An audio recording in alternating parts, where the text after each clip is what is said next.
You need a way to get in to see people and get on their radar.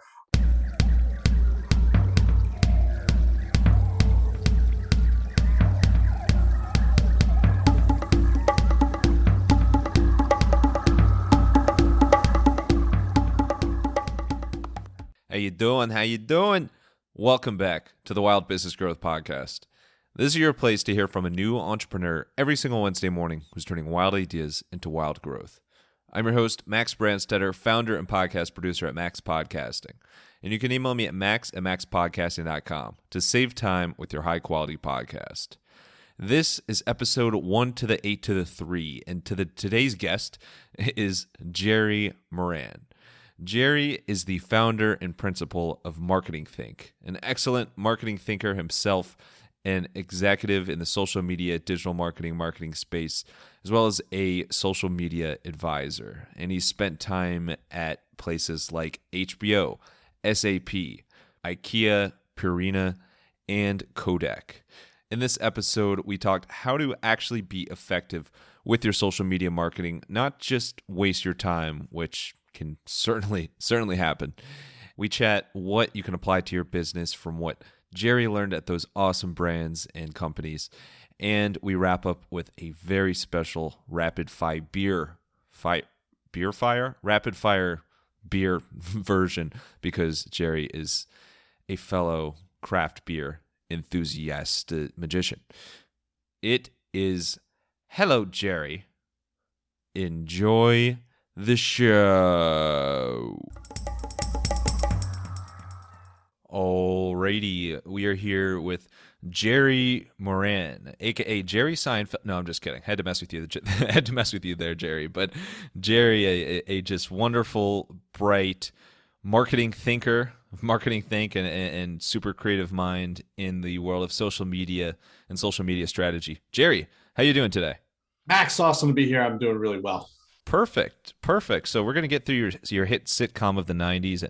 No, you could see myself out anytime you want, but we're gonna get in some pretty cool ideas about social media marketing strategy you have, as well as what you've done in your career with some of the coolest brands out there.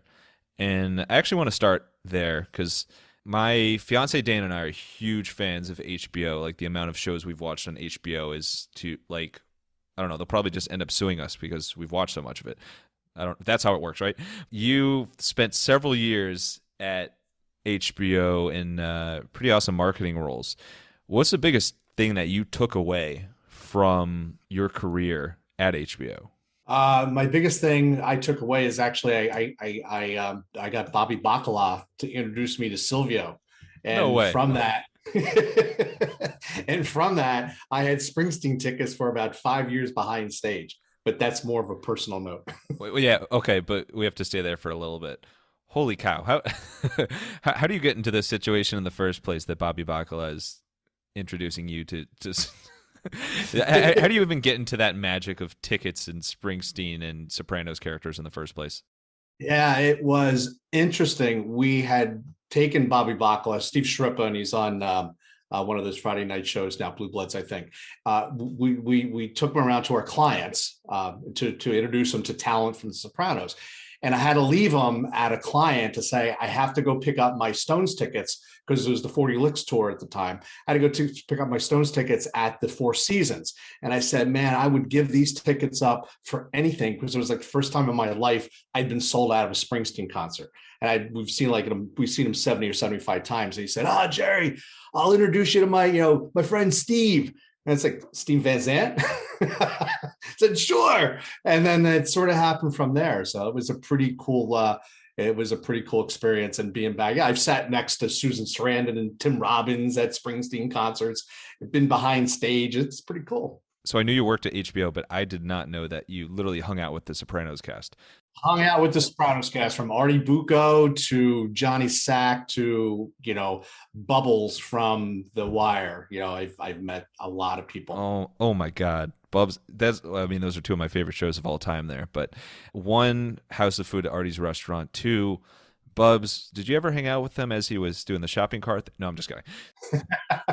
I'm starstruck, like secondhand starstruck from you and the cast that you've been able to to hang out with there. But well, then Max, one day it stops.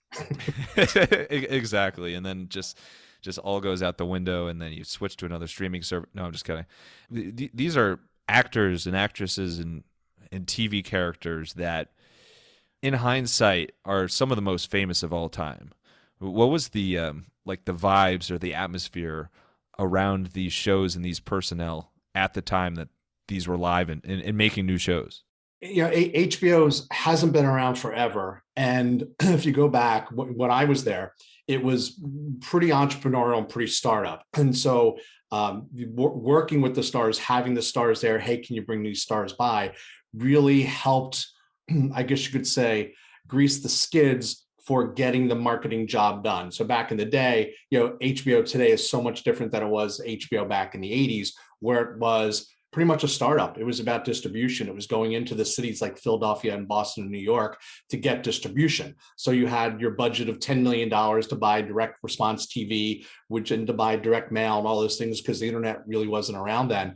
And working with the stars, it was the stars that helped sell things in. Well, why do we want to work for HBO? Because you have the biggest and brightest stars that are out there. And by the way, when you bring them by, that's awesome. But the Comcast and the Charter Communications of the world were really counting on HBO to grow their business, and the star factor really helped them make that story.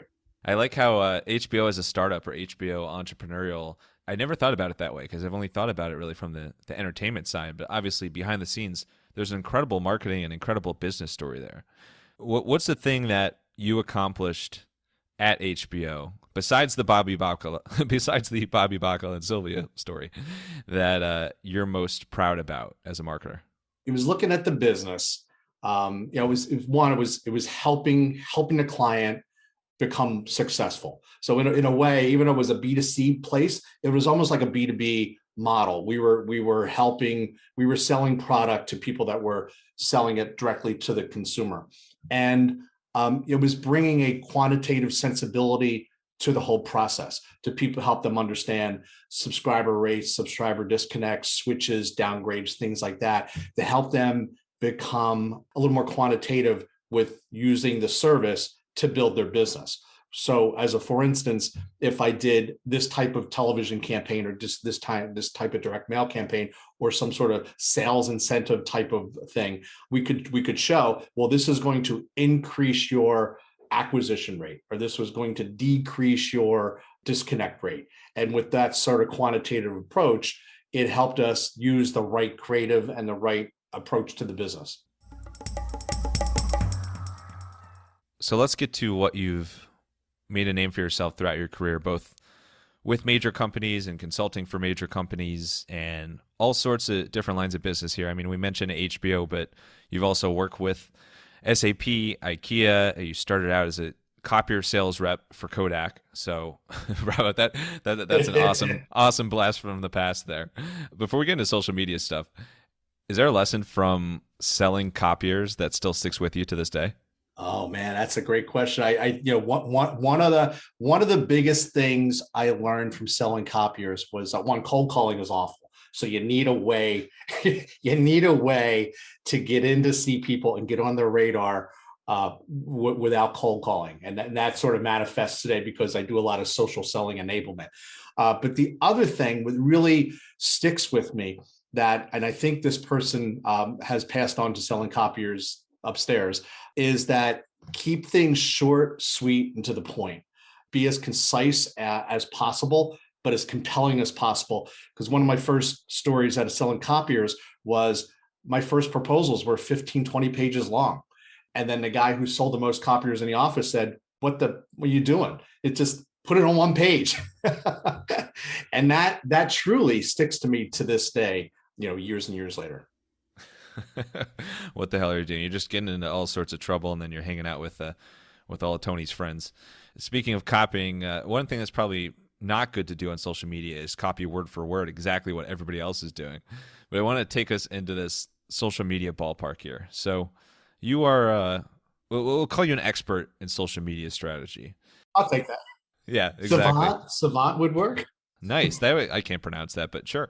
But I think something that I've run into before, and I think many people in the social media space get into, is kind of like, you need to be consistent on social media. You know that, you need to have engaging content, but you can be doing things for a long time and still not see the results you want.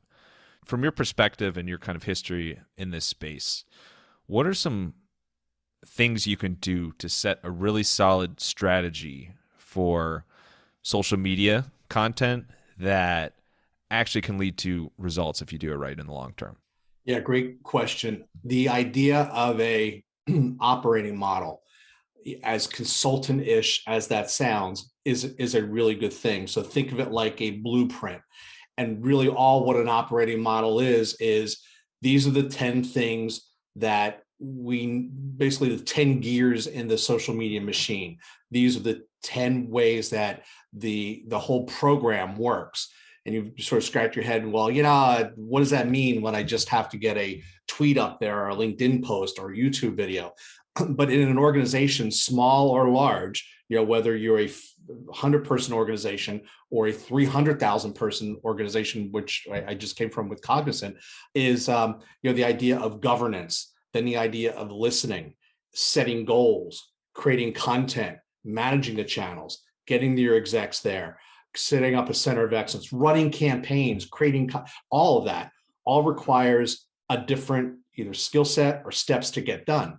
And when you're a 1 or 2 person company, or a 60 or 1 or 2 person team, or a 60-person team, you got to know roles and responsibilities. So these swim lanes, if you will, separate what has to be done. And what makes that work out really well, Max, is then you're able to explain it to leadership to say, hey, this is how it works. You want to listen, but these are the steps to listen. You want to set goals, or you want to run these channels, and you want to run 20 posts a day. Well, this is how the content supply chain needs to work. So it gives you a great sort of step that sets you up for success, where if you can get little wins in the beginning with this model and point to the KPIs that are important to leadership, which are going to be the size of the community or how engaged this community is, down to the engagements per post, which was people that are closer to the team, you're able to then say, all right, well, let me attach a media equivalent to this to say, well, based on doing it this way, I generated so many impressions, which in a CPM model, digital CPM model, this is what this means. So if I do this more, I can get a bigger budget and more infrastructure.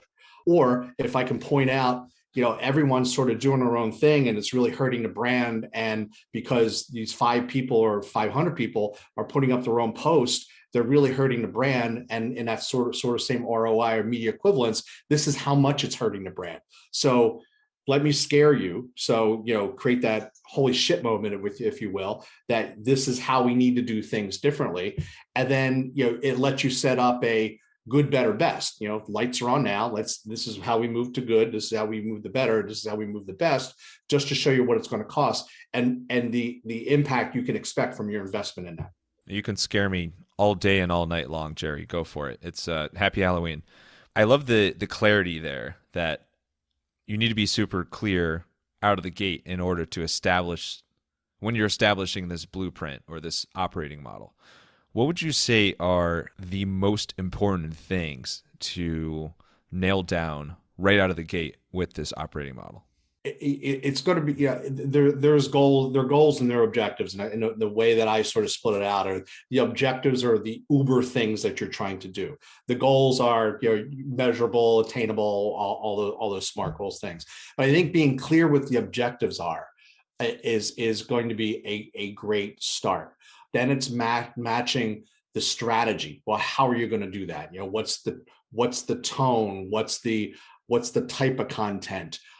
Those things that will help you tell your story. And that's really what we're trying to do here on social media, is tell a story. Is teach people and to delight people.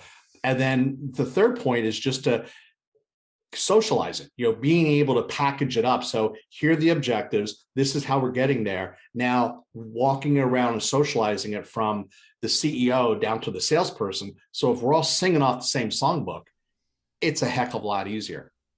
That's a shitload of S's in a row to singing off the same songbook, and I'm a sucker for alliteration, so that's very good. I'll give you a cupcake. But so you have the goals and the objectives at the start, then you have the strategy. Starting with goals and objectives. Let's say you're somebody who maybe is at a small business and you're either doing social media yourself or you're starting to build out your social media / content / marketing team, whatever you want to call it these days. What's a great way to make sure the rest of your team, the rest of your business is on board with those goals and objectives? Again, right out of the gate. Yeah, sure. So the way not to do it is talk about followers, engagements, and actual web referrals, because then these are numbers that any CEO, any business number, any business person or business owner, if you will glaze over.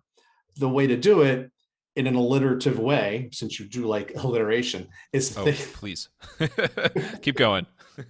is to think about it in community, consideration, and conversation. So think of it as a 3 C's. So as a business owner, whether I'm trying to put my head around it, I want to build a bigger community. Community sounds a lot more interesting, and I can get my head around it than followers. Then I want to drive consideration. So, one, and you could throw cognizance in there too, because I'm aware. You're just going to feel challenged for the rest of the interview. How many other C words? I guess that's a dangerous game, but you get the drift. I do. But focus on those 3. So it's about, hey, I own a bakery. I need a bigger community, that's interested in my stuff. I need people to be more, consider me more for their choice. So I have to come up with ideas that engage me, catch my attention, help me solve my party planning problem or something else. Bravo. The round of applause is right on deck. Thank you. And then ultimately, it's about having a conversation. Now, that conversation may be more enablement and use of a particular product or service. It might be more web referrals. It actually might be a conversation with a salesperson. But if you think of it and back away from it, it's like, yeah, who doesn't want a bigger community? Who doesn't want to be considered more by that community to buy stuff? And who doesn't want more of an opportunity if someone walk through my door of the bakery or get followed up with some sort of marketing automation from relevant marketing automation from a web referral? I think that's the way to look at it. So those are the 14 C's of goals and objectives. But then once you have those laid out and kind of the team's on board and rah, you're ready to go, the actual strategy comes into play. And I like how you mentioned that marketing or just content in general, social media, it's about telling a story. What's something about telling a story that very well now, it's probably on the back of your hand or on your forehead or something, that you wish you knew when you first started posting on social media? Well, one, you want to make sure your grammar and punctuation is correct always. That is a good thing to know. But I think it does go back to that storytelling. And that if any marketer, I wish I knew it back then, wish I knew when it started, I sort of jumped onto it. But it's the idea of if you teach people how to fish, okay, they'll figure out you're selling fishing poles, and then they'll eventually buy yours. And if every content marketer, every content specialist, every thought leadership person, every social media person that does all of that or is part of that supply chain knew that up front, you'd have much better feeds. You'd have less salesy feeds. You would have content that actually is written for the final customer or the customer's customer. And that's a good thing. That's surprising, delighting, educating, help people frame the problems, help people ask the right questions, all these things. And, social is not the silver bullet for anything, but it certainly, helps you aim that silver bullet to make sure you can get the sale. How do you keep yourself in check? Because it's one thing to want to provide value. And like me, for example, like I love sharing podcasting tips and ways from the hosting side and the editing side. Like I love to do that. But then this is a little meta with this podcast, but like sometimes I feel like vast majority of my posts are about the podcast and almost like promotional or self-promotional in a way, when I know the value and focus on that is what's most important to your followers and people that, pay attention to you. How do you keep yourself in check so that you truly are focused on delivering value? You have to be engaged in an ongoing way. Ultimately, I want people to call me to say, hey, we want you to create our social media operating model, or hey, help us with our social selling. But I have to make sure I have that clue, because we always, we all probably suffer from some sort of imposter syndrome at times, or at least, staying on the need to stay on top of what best practice is.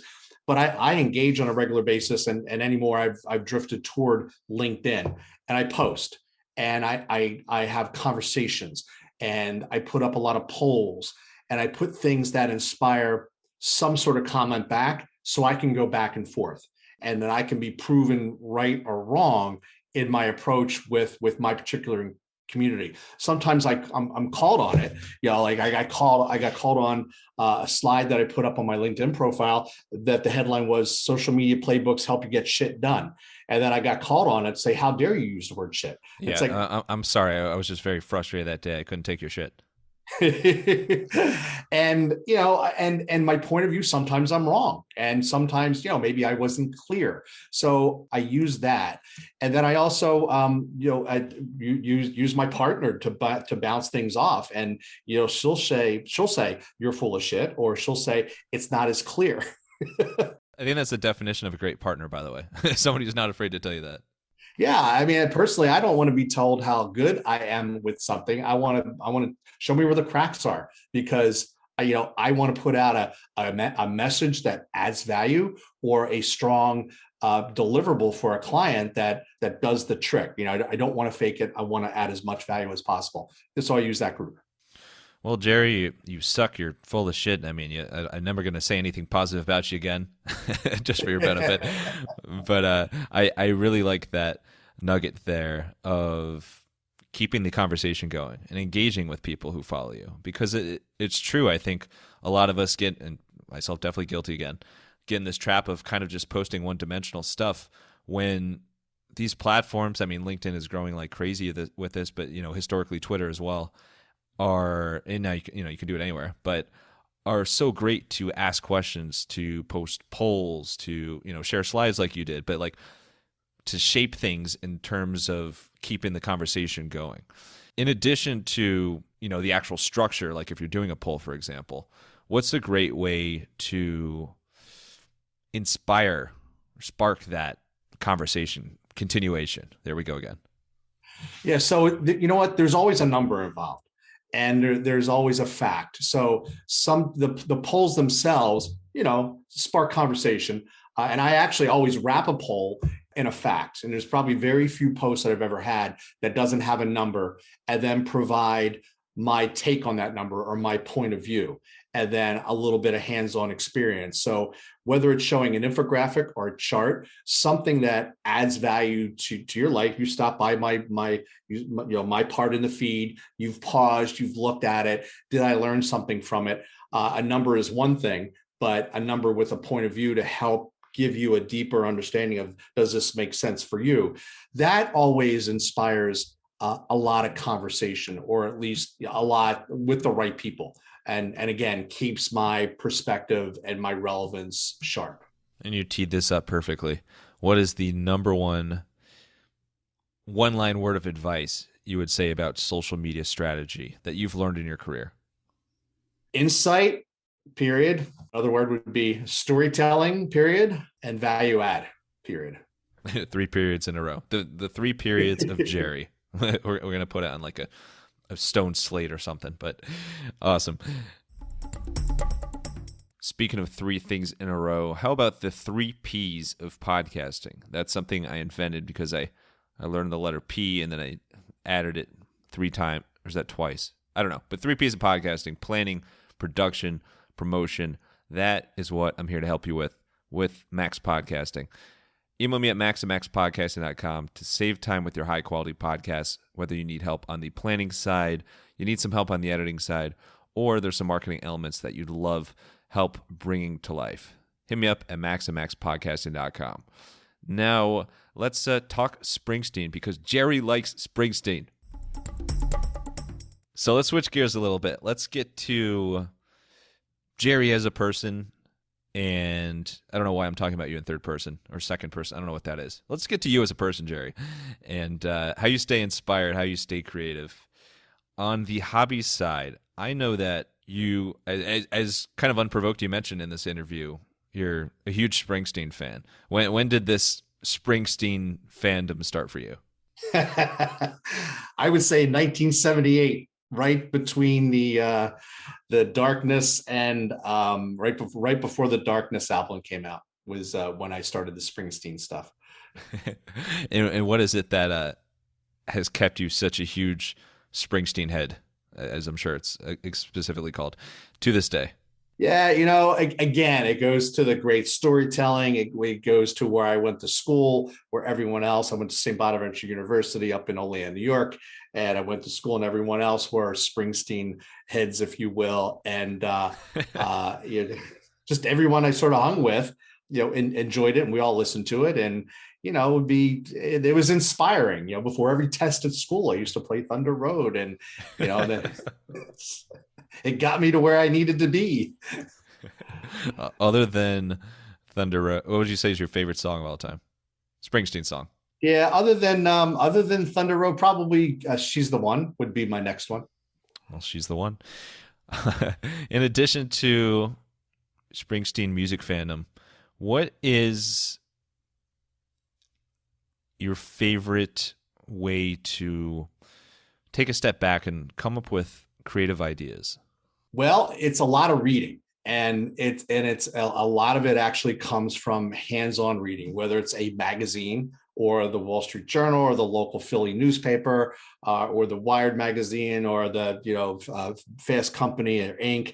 And just looking at the ads, looking how other businesses communicate, and just I'm not a book reader, but I consume a lot of online stuff like everyone else does. But I really believe in the putting my hands on something and engaging with it that way. That's typically a big way that I get inspired, actually. And I go through a lot of past notes. I just went through 15 years of past notes and said, there's got to be an old new idea in there someplace. And because at the time it was really important, or at the time I took that picture, or at the time I scribbled that thing, what the hell does that mean now? It's like, that was an interesting take. Let me dust that one off. That's brilliant. I've never heard that before. What's your process look like for going back through things you've written many, many moon ago? Painful. It does. It sounds time consuming and painful, but I'm not going to do it again. How'd you approach that? I literally went through my Evernote files and my Mac files, and I just went file by file and thought, all right, what did I learn here? What was the salient point here? That's it. It's a lot of hands-on grunt work. I was looking at stuff that I did a while ago, and it's either inspiring or I was full shit. So yeah, I sort of put it in those two buckets. It's a fine line. But did you have a way of marking down the things that you're like, oh, you know what, this is pretty good, I should keep this with me? Yeah, I would take parts of it and I would build 200 slide decks and say, oh my God. All right, you're a great maximizer of little inspired / full of shit moments. Yeah. Or magnifier. In a very hard cut, let's get to a fan favorite segment called the Wild Business Shout Out of the Week. The Wild Business Shout Out of the Week. All right. Wild Business Shout of the Week. This is where we talk about a creative ad, creative marketing campaign, TV commercial, digital ad, anything. Something that caught your attention, still sticks with you to this day. And there's a Chevy ad about mom's car that is a tearjerker. You mind sharing why this is still compelling, even though you've seen it many times? It came on, and I'm sure your listeners saw one or two of these commercials over the Christmas holidays this past year.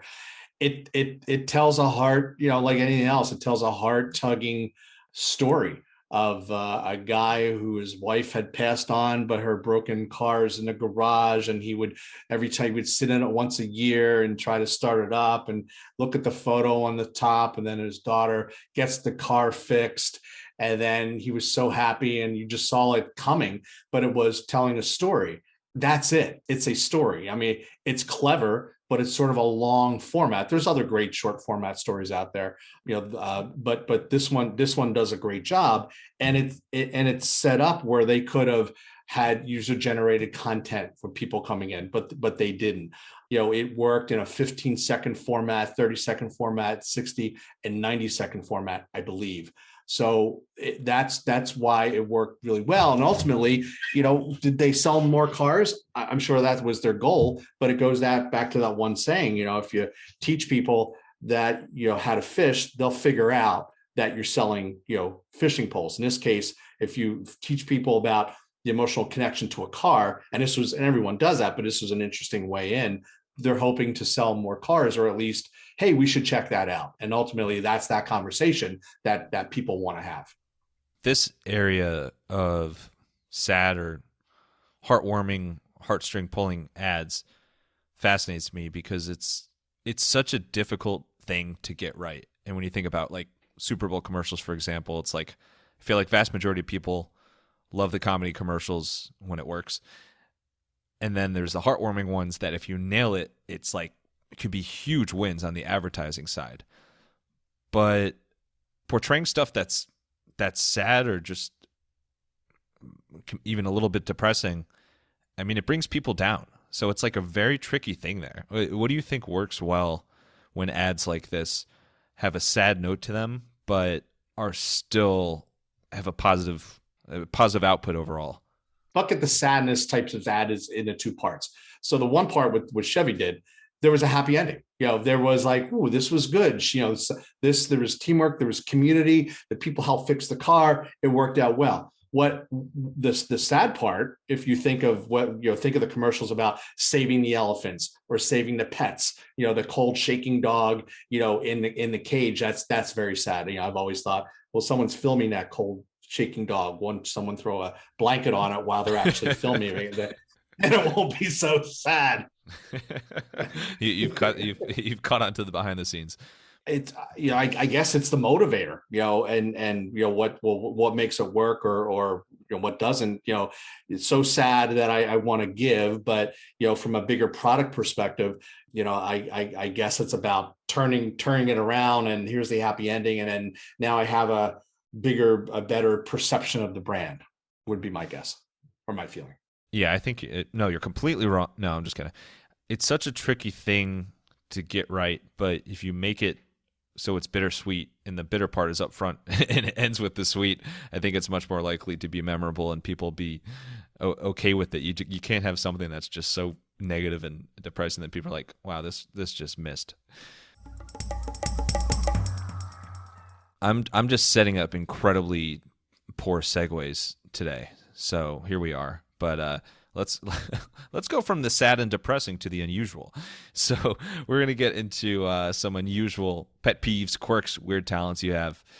What is a pet peeve you have? Pet peeve, people don't use their turn signals. Oh my God. I'm totally with you. Yeah. Like, why has it always been that way, or is that more recent? Like, I feel like I'm seeing it more recently. It's terrible. I think it's more recently because there's more people that have been parented that way. I just call it bad parenting. Why you don't use your turn signal? Am I supposed to read your mind? What book can I buy to make sure I read your mind so I know where you're turning? I just saw there's a USAA commercial, and they made a few members and veterans into like these superheroes in terms of just everyday things. And one of them was a woman who they're like, she uses her turn signal even when no one's around. And I'm like, that's me. I'm all for it. Yeah. Like, why not? Just do it every single time. There's much more good can come out of it than bad. Exactly. They make rules for a reason, though I'm all for breaking them, but not the ones that involved other people's safety. Too many people have gotten hurt, and that's just stupid. Or people that roll through stop signs are the other pet peeve. I'll be the guy raising them up. What do you mean? Why did you roll the stop sign? The man yelling in the yard. Yeah. How about quirks? What's something a little bit quirky about your personality that maybe a friend, family, coworker, somebody calls you out for, but it's who you are? You know what? It's an ongoing litany of dad jokes.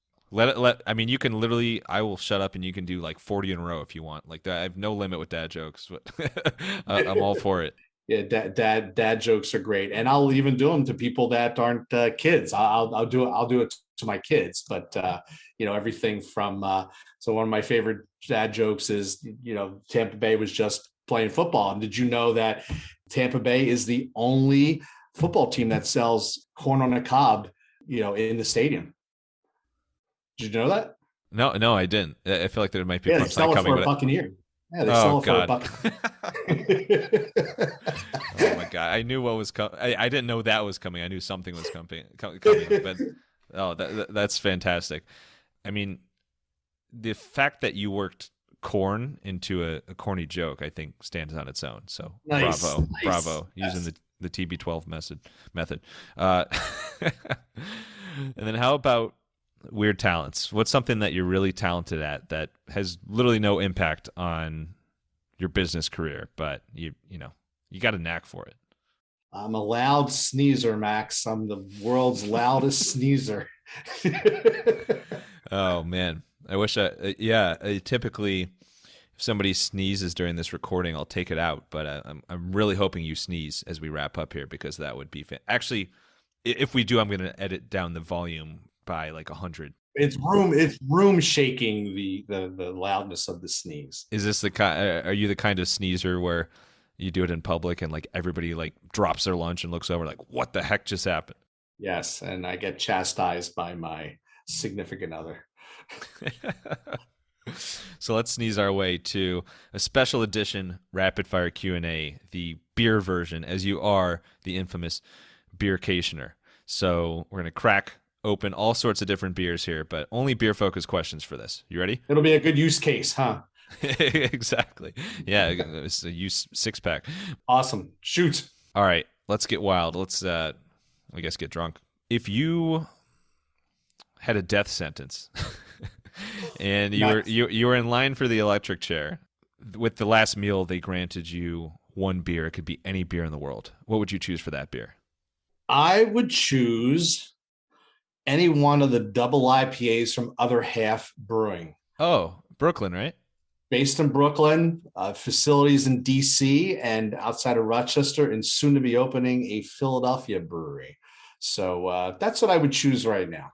Oh my God. I swear within a week before recording this, Dana and I were at my cousin Sam and her husband Matt, and it was like a steady diet of Other Half all night, all their IPAs, and it was they're just delightful. So that's pretty cool. So Treehouse would be the other one. I do love Treehouse, but you just can't go there. You just can't get the beer unless you go there, and that's problematic. Another great brewery.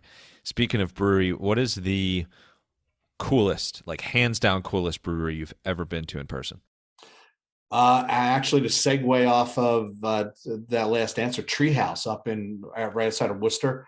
That was just really, really cool from the ambiance, inside, outside, the fires, the music. That was pretty cool. And then number 2 would be Walking Tree outside of Vero Beach in Florida. Really good, in an old time airport, air hangar, whatever you want to call it. That was pretty cool too. So the key, or the tree to your heart, is to just have tree in your name if you're a brewery. Yes. That's the Gerry secret. True. That's tremendous. That's a tremendous observation. Perfect. You should check out Mad Tree in Cincinnati.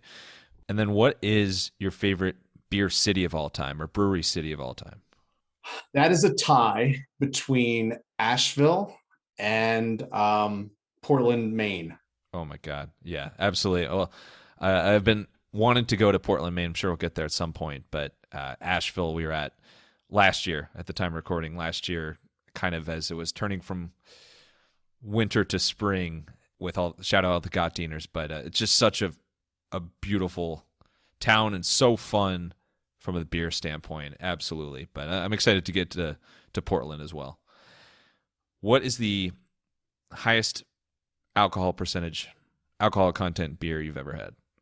It was probably close to 16. It's the Dogfish Head Worldwide Stout, would probably aged. So that was probably up to 16% or so. I love when it gets like that, because then it's like, at what point is it like a wine, and at what point is it vodka? At what point is it whiskey? Like, it just keeps going. I know get there's it. some crazy ones out there. It's one to share. It's a just 4-ounce sipping glass, because that's a sipping beer. And then final sip here, where you can see the final sip, so you better enjoy it in your glass or tulip glass or whatever you're drinking it in. But what's the weirdest beer you've ever tasted? It's a peanut butter chocolate stout, would probably be the weirdest one. I'm sure there's a good one out there. I've just not had one. Yeah, those always intrigue me, but then I try it, I'm like, I can't take it when it's too sweet. I need like a or there was another one that tasted like crunch berries. I haven't heard the word crunch berries in so long. That's a major throwback there. Now I'm nostalgic about that. But yeah, I imagine that would be fun. I feel like there's more breweries that are experimenting with like cereal flavors over time, so they're fun to try. The packaging always looks cool. We'll give them that. Labels are awesome. They are. And not to label anything, but as an outro here, thank you so much, Gerry. This has been fantastic. I really appreciate everything from your social media tips to your HBO behind the scenes to hanging out with Springsteen to your enthusiasm for beer. We could have done just like a beer rapid fire for 50 minutes, but really appreciate you coming on. Where's your favorite place for people to connect with you and learn more about you and or Marketingthink? Yeah, sure. So you can follow me on Twitter or LinkedIn. I encourage everybody. It's IN/Gerry Moran. The same for Twitter. And you can visit our website. Gerry with a G, by the way. GerryMoran. And then you can visit us at Marketingthink, MarketingThink.com, marketingthink.com. I like that. No, you just invented a new letter. And then last thing, final thoughts. The stage is yours. It could be a quote. It could be like something you read on a beer label once. Whatever you want, send us home here. My favorite quote is, "The job is not to do the job, but get the job done." The ticker jibs. Thank you, Gerry, so much for coming on the podcast, sharing your fantastic Mary Gerry story. And thank you, wild listeners, for tuning in to another episode. If you want to hear more wild stories like this one, make sure to follow the Wild Business Growth Podcast on your favorite app and tell a friend about the podcast. You can even tell Gerry. He'll appreciate you telling him to listen to this episode, I'm sure. You can also find us on Good Pods with plenty of good, awesome, fantastic podcasts. And for any help with podcast production, you can learn more at MaxPodcasting.com. Until next time, let your business run wild. Bring on the bongos!